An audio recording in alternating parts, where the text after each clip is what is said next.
Hi everyone, welcome back to my channel. My name is Shohini and today's video is going to tell you a lot more about me and how I came to call myself a chef. I find it still quite difficult to call myself a chef in social situations when people ask me what I do for a living, because I do not come from a culinary background in terms of education, and I didn't go to any sort of chef school or do any courses. However, I can really proudly say that my income and my livelihood comes from me cooking. I cook food for people to eat, and it makes me so happy, which obviously you learned a little bit about in the last video. So before further random chit chat, let's get going on my journey on how I came to be where I am today.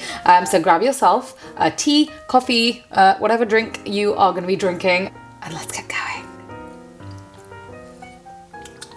I'm trying to drink a little bit before I start chatting because it's just gonna get cold. So let's start from as close to the beginning as possible. I grew up in Kolkata. I lived there with my grandparents and kind of a joint family, which is the extended family of my kaka, kakima, pishi, like everyone. We lived in the same proximity, like they were basically our neighbors. And then I moved to the UK when I was under 10 with my mum and my dad. The thing I want to start by saying is that I am not one of those people that cooked from a very early age. I did not help my mum in the kitchen. I was not even following what she was doing most of the time. Basically between like second and third year of university. So before that, I really did not cook. I would make some very small things to help my mum at home. I would help her chop things sometimes, but the household I came from, Kolkata and then also the UK, Ma or my grandma or the house help in India would be the ones doing all of the cooking. So it's not like I was very involved in any of those processes. And actually when I started going to uni, that was the first time I was ever in the kitchen by myself doing something. Before then, my connection with cooking was basically making some chaat, making puchka, which is something I love doing always because I love the taste of puchka, and that was pretty much it. I never really made meals. So when at a pretty young age, as everyone does here, you go off to university, you are faced with providing yourself with meals. And I think I realized pretty quickly that I didn't really like eating takeaway food because it's just not something I grew up with. My family hardly ever had takeout, okay? And this was because we almost all the time took for granted that my ma would make the most amazing food and we would have fresh meals basically all the time. We took for granted that she would just be in the kitchen, not for very long periods of time even, and she would just come and make these incredible spreads that would just land up on our tables, and no one really ever questioned it. She's an extremely skilled cook, and so when I obviously started living away, I very quickly realized that this was something that was a real privilege. I obviously grew up with a lot of incredible flavors, incredible spices, a lot of fresh ingredients. And again, I'd never thought twice about this. So I would say the first month of university, I started really missing this. I had my numerous failed attempts at making tarkari, which is, just a stir-fried type of vegetable dish, which is Bengali. I tried to make dal, very unsuccessfully. There was like a layer of water and a layer of lentils because I hadn't boiled it enough, and I just added some turmeric and spices in without even heating them up. It was a whole thing. So I was very disappointed in the fact that I could not recreate all of these incredible meals that I thought were very easy to recreate. And this led to, I think, me just eating a lot of Indian snacks. And shout out to Haldiram's here because I'm pretty sure that's how I survived like most of my first year of university. I also went to university in Colchester in Essex to do economics, nothing to do with cooking at all. And at the time, To be honest, I really didn't know what I wanted to do. 3-year degrees, for those of you that do them or are doing them or have done them, you'll know they're very short. They go by really, really quickly. I used to buy those ready meals from Tesco. And yeah, that was butter chicken jalfrezi, and you know, I don't think anyone's going to be really surprised when I say that they were not great. And I would add my own vegetables, and then I would tweak the spices slightly. So Ma had given me a couple of basic spices when I left home, so I'd add these into a saucepan, these ready meals, and then I would add a little bit extra of like some of these spices to like adjust the flavor into what I thought suited my taste palette, basically. But at the time, I don't even think I gave it a second thought. I thought this was a hot meal.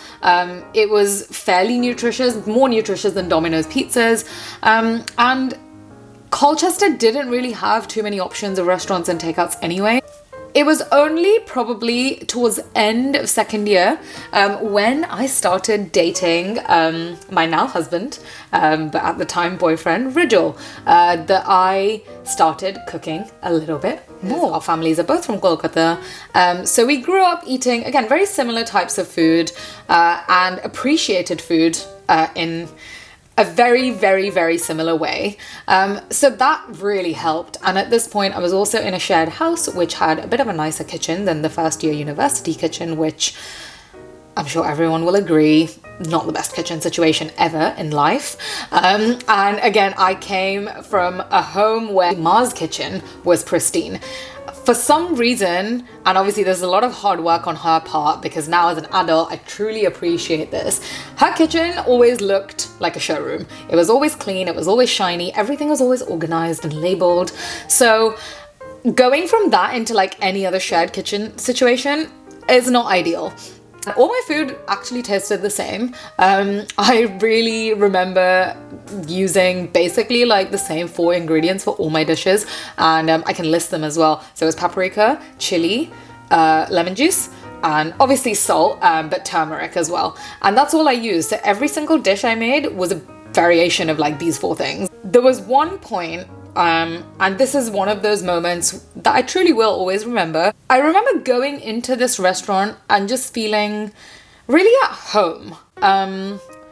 I can't explain that exact feeling, but it's something that like kind of ignited something in me. We spoke about, for the first time ever, me creating this sort of space. At this particular point in time, I was trying out for internships in the finance sector. I was thinking about continuing on doing a master's degree in health economics, which I did end up doing. I became really focused on cooking a little bit more, and this was moving away from the sustenance zone into a mindfulness zone, because at the time, this is a little bit sensitive to say, and I would love to do another separate video on this without getting into it too much at this point. I was going through some severe anxiety and depression, and one of the things that I always remember my counselor said to me was to focus on creative tasks, because I think inherently I'm quite a creative person. I come from a very creative family. My granddad was an artist. He was a painter. My mum, obviously, Ma's a phenomenal cook. Baba sings. He plays instruments. So there's a lot of kind of aspects of my family and my upbringing that revolved around creativity, which I think university had kind of sucked out of me.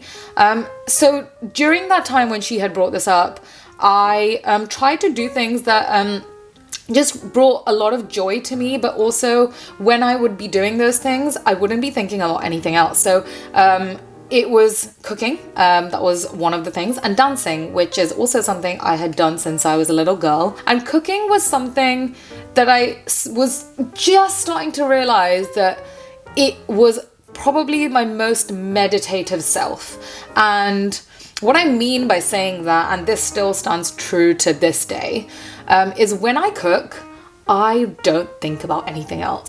It was something that was just becoming my happy space more and more. When I moved to London to do my master's, I really started to hone in on this time that I had to make my meals. it would provide me this kind of silence and zen space almost, that a lot of people have doing whatever they really enjoy doing or want to focus on. And I was just starting to discover that for me, it was standing in front of the kitchen hob, turning the gas on, listening to the sound of like the fire just like switching on, the oil just starting to splutter in the pan, and like, you know, me adding a few spices. 'Cause I don't think I've thought about it to this much detail, but that's how it truly started. It did not start from me thinking, oh, I'm gonna just turn this into my life. It didn't start from me cooking from a young age.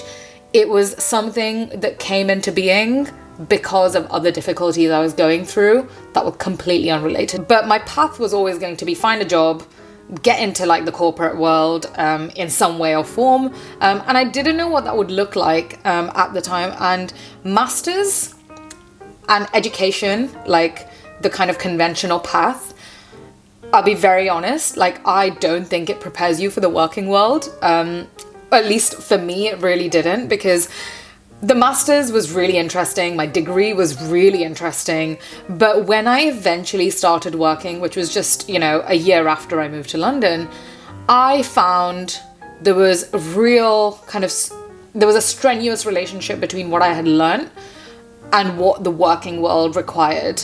Ended up not finding the right jobs in the corporate world that suited me and suited my skill set. So at the time when I, you know, just finished this master's degree, I was really quite lost. I don't think I had the right guidance in terms of like finding something that really fitted in with me. Like people just transition from education into the world of work without really maybe even understanding too much about what they like and what they dislike. And, you know, in the hardest way possible, I wish that I didn't analyze my enjoyment levels and my happiness levels so much, because maybe life would be a lot easier. Keeping that aside, that's a whole separate conversation. During my master's was the first time I think I was starting to think about the hospitality world. So what I did was I tried to get in touch with a few people for some unpaid internships, just in restaurants and stuff. And at the time, someone who I got in touch with got me in touch with Asma Khan.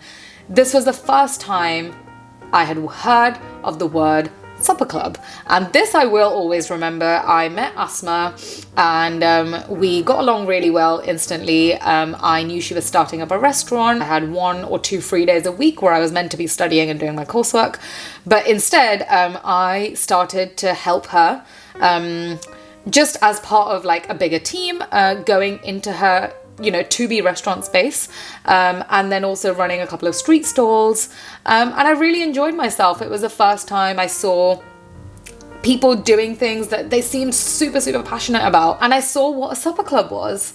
And I think this is the key moment in the story, if there is a key moment. But I think all of them are quite key moments because, you know, without each one of them separately, none of them would have come into being. When she, at the end of my master's degree, just asked me if I wanted to be part of her new restaurant team, I didn't really know what I wanted to do, and I had this job on the side which was in the corporate world. I said, you know, thank you very much for this incredible opportunity, but I just don't think this is what I want to be doing. So I took my other job. I just started working in an office. From the second week of being in an office space, I knew it wasn't for me. I don't know what it was about it.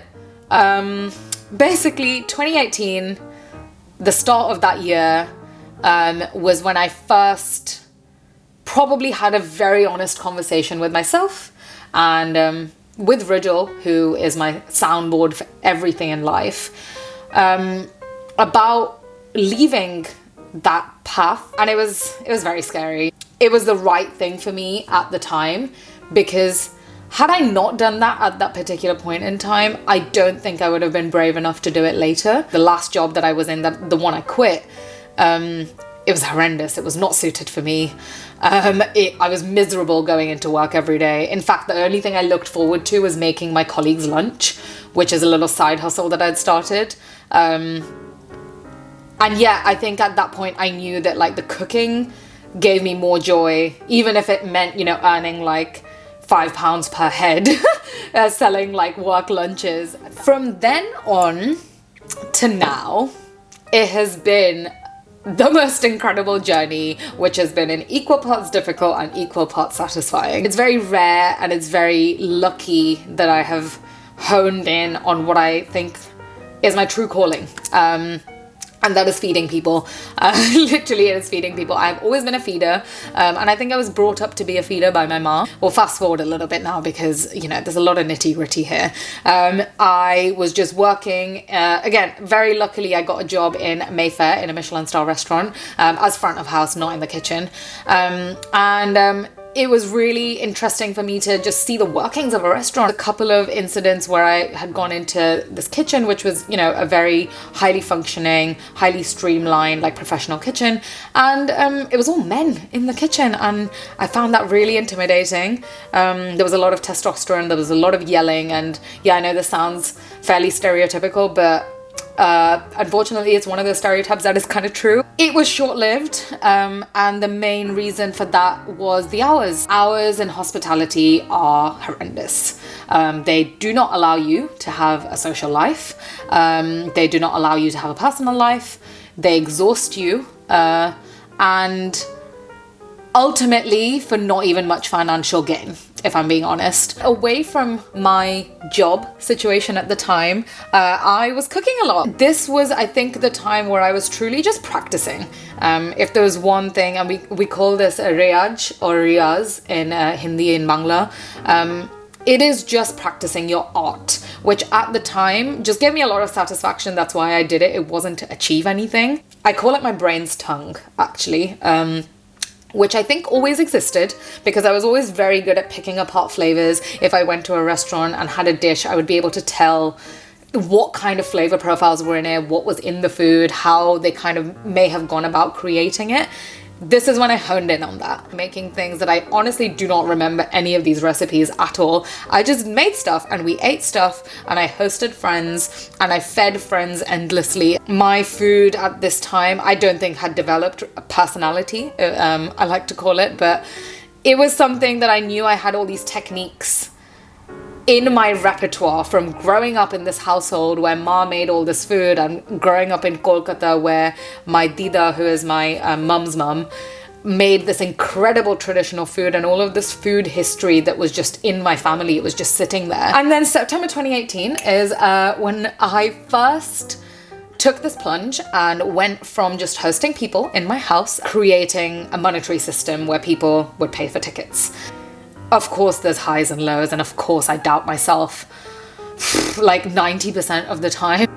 I know it was meant to be. I am so proud of the fact that I can call myself a home chef and do something that I truly believe I'm quite good at doing, honestly, and it's something that gives me true joy.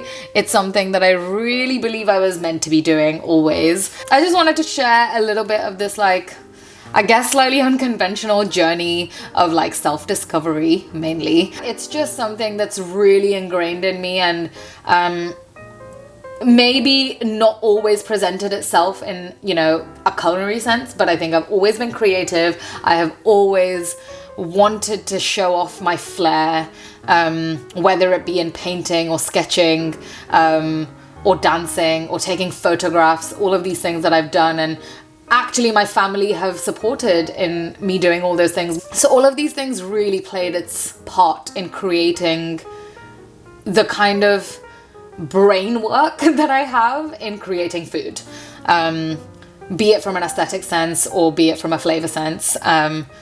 And I'm truly grateful to have had all of these challenges and positives and negatives and all of these other things that have brought me along this journey into where I am today, to be sitting here chilling in my living room and making this video. So thank you for watching, and there's so much more that I want to be sharing with you all. So if you feel at all that you are connecting, like, subscribe, do all the things that people on YouTube ask you to do, basically. And yeah, come along for the journey. And I, like I said, did not finish my tea and it's cold. So I don't think that's a good idea. You guys should take your tea and drink to watch this, but maybe not me.